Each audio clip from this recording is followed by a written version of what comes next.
Hello everyone. ಬೆಳಿಗ್ಗೆ ಎದ್ದ ತಕ್ಷಣ ಎಲ್ಲ ಹೌಸ್ ವೈಫ್ಗಳಿಗೂ ಒಂದೇ ತಲೆ ಟಿಫನ್ ಏನು ಮಾಡೋದು ಅಂತ. ಸೊ ಅವಾಗಲೇ ನಮಗೆ ಥಟ್ ಅಂತ ನೆನಪಾಗೋದು ಉಪ್ಪಿಟ್ಟು. ಸೊ ಅದಕ್ಕಾಗಿ ನಾನು ಇವತ್ತು ಶಾವಿಗೆ ಉಪ್ಪಿಟ್ಟನ್ನ ಮಾಡ್ತಾ ಇದ್ದೀನಿ. ನಾನಿಲ್ಲಿ ಈರುಳ್ಳಿನ ಚಿಕ್ಕ ಚಿಕ್ಕದಾಗಿ ಕಟ್ ಮಾಡಿ ಇಟ್ಕೊಂಡಿದ್ದೀನಿ. ಹಾಗೆ ಹಸಿಮೆಣಸಿನಕಾಯಿ ಹಾಗೆ ಕರಿಬೇವನ್ನು ಕೂಡ ಇಟ್ಕೊಂಡಿದ್ದೀನಿ. ಫಸ್ಟ್ ಒಂದು ಪಾತ್ರೆಗೆ ನೀರು ಹಾಕಿ ಒಂದು ಸ್ವಲ್ಪ ಆಯಿಲ್ನ ಹಾಕೊಂಡು ಆ ನೀರು ಶಾವಿನ ಬೇಯಿಸ್ಕೊತೀನಿ. ಬರೀ ಒಂದೇ ಒಂದು ನಿಮಿಷ, ಬೇಗನೆ ಬೆಂದ್ಬಿಡುತ್ತೆ.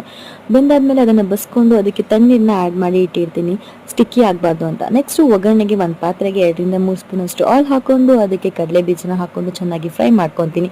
ಅದಕ್ಕೆ ಉದ್ದಿನಬೇಳೆ ಹಾಗೆ ಸಾಸಿವೆನ ಕೂಡ ಹಾಕೊಂಡು ನಾನು ಕಟ್ ಮಾಡಿಟ್ಟಿರುವಂಥ ಈರುಳ್ಳಿ, ಮೆಣಸಿನಕಾಯಿ ಹಾಗೆ ಕರಿಬೇವು, ಸ್ವಲ್ಪ ಶುಂಠಿ ಹಾಕೊಂಡು ಚೆನ್ನಾಗಿ ಫ್ರೈ ಮಾಡಿ ಅದಕ್ಕೆ ರುಚಿಗೆ ತಕ್ಕಷ್ಟು ಉಪ್ಪು ಹಾಗೆ ಅರಿಶಿಣದ ಪುಡಿಯನ್ನು ಹಾಕೊಂಡು ಮಿಕ್ಸ್ ಮಾಡಿ ನಾವು ಬೇಯಿಸಿಟ್ಟಿರುವಂತಹ ಶಾವಿಗೆನ ಇದಕ್ಕೆ ಮಿಕ್ಸ್ ಮಾಡಿದ್ರೆ ರುಚಿಯಾದ ಶಾವಿಗೆ ಉಪ್ಪಿಟ್ಟು ರೆಡಿ. ಬೆಳಗಿನ ತಿಂಡಿಗೆ ದಿಢೀರ್ ಅಂತಾನೆ ರೆಡಿ ಆಗುತ್ತೆ. ಈ ಥರ ರೆಸಿಪಿ ನಿಮ್ಗೆ ಇಷ್ಟ ಆಗಿದೆ ಪ್ಲೀಸ್ ಲೈಕ್ ಮಾಡಿ, ಶೇರ್ ಮಾಡಿ, ಸಬ್ಸ್ಕ್ರೈಬ್ ಮಾಡಿ, ನನ್ನ ಚಾನಲ್ನ ಫಾಲೋ ಮಾಡಿ. Thank you.